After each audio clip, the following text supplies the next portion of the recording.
WEPWAUET is where we get the idea of the werewolf. His name means opener of the ways. His primary cult center was in Asyut, Arabic for Sa'ut, Egyptian, the place known as Lycopolis, also Lycanopolis, the city of wolves in Greek. Lycans are a werewolf bloodline.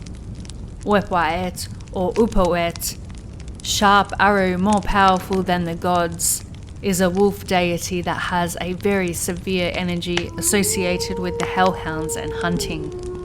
As a changer, a werewolf, therefore a tremendous changer of lives where you will never be the same again. The wolf, Canis or Rheus lupister, was a rare and revered animal in Egypt that gradually became depicted more jackal-like with Anubis. However, WEPWAUET remained grey or white in colour. Aristotle was the first European to write of wolves in ancient Egypt, mentioning that they were a smaller kind than the Greek.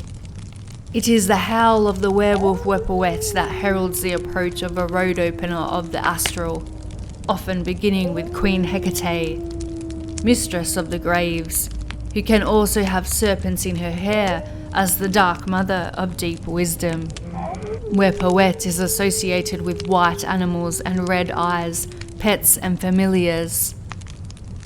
As a road opener and necromancer, like all the key holders, gate openers, initiators and crossroad spirits, he has access to one's ancestral lines, past lives and ascended lineage.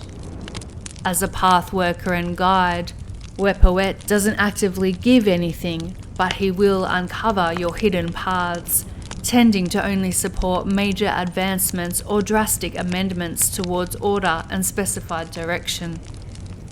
WEPWAUET enhances will. The power to do anything is will. Legend has it that he and Anubis are brothers.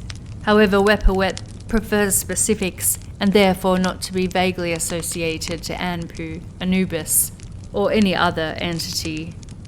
Other legends say WEPWAUET is Anpu's father and an aspect of Great Spirit. Unlike others who may open a path and send you forth, WEPWAUET walks with you at all times, if he accepts you as a loyal or devoted companion. It is WEPWAUET who walks side by side with the Pharaoh's armies. He is related to canines and the desert fox, thus cleverness, keen senses, cunning and intelligence.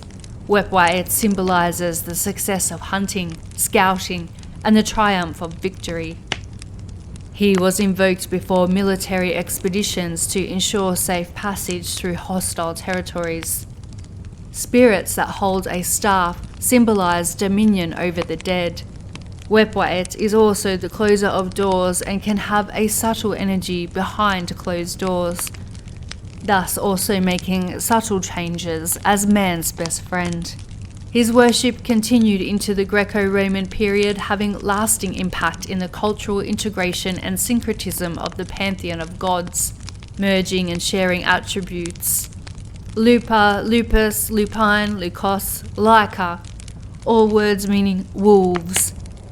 In Greco-Roman times, there was a distinct dialect of Coptic spoken in Asyut known as Lycopolitan, from the city of the wolves, where WEPWAUET, the wolf of Egypt, was venerated.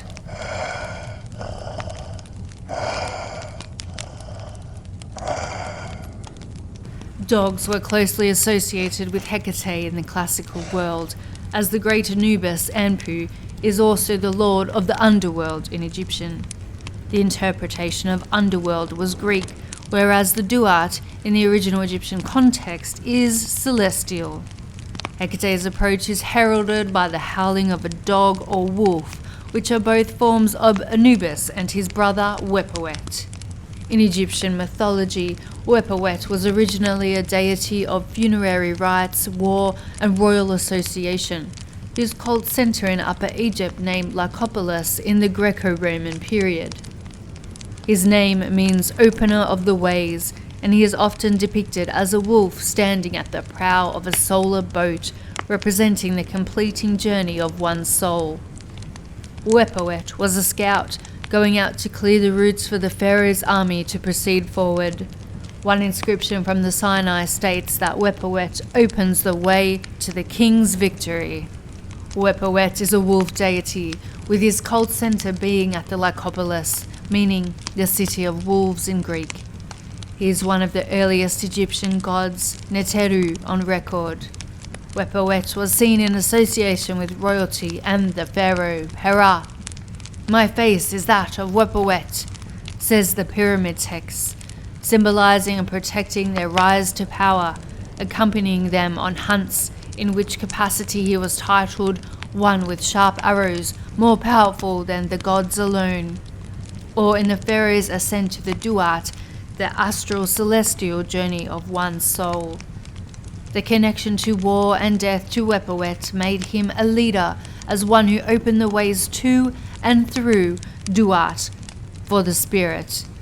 Through this, and the similarity of the jackal to the wolf, WEPWAUET became associated with Anubis, a deity also worshipped in Asiyut, eventually being considered his brother. He was seen as both having the head of a wolf and sometimes of a jackal like Anubis. He also was said to be the son of Set, the god of challenge. Consequently, WEPWAUET is often synchronized with Anubis. In later Egyptian art, WEPWAUET was depicted as a wolf or a jackal, or as a man with the head of a wolf or jackal. Even when considered a jackal, WEPWAUET usually was shown with grey or white fur, reflecting his lupine origins. In rare cases, he appeared in fully human form. However, there is some academic debate as to whether the grey pigmentation is authentic, with some scholars disputing this and stating that he was most often depicted with black fur like Anubis. The discrepancy in colour is most often attributed to pigmentation degradation, or the pigment variety chosen by the artist for WEPWAUET, Anubis, and other jackal gods such as Dua Mutef. He was sometimes depicted dressed as a soldier, as well as carrying other military equipment, a mace and a bow. In later pyramid texts, WEPWAUET is also called a Ra, who has gone up from the horizon Akhet as the opener of the sky. In the later Egyptian funerary context, WEPWAUET assists the opening of the mouth ceremony and guides one's soul to the netherworld. The African wolf, Canis lupister, was one species thought to depict this wolf deity, and the template of numerous ancient Egyptian deities including WEPWAUET, the primary wolf of the Duat with Anubis and Pu.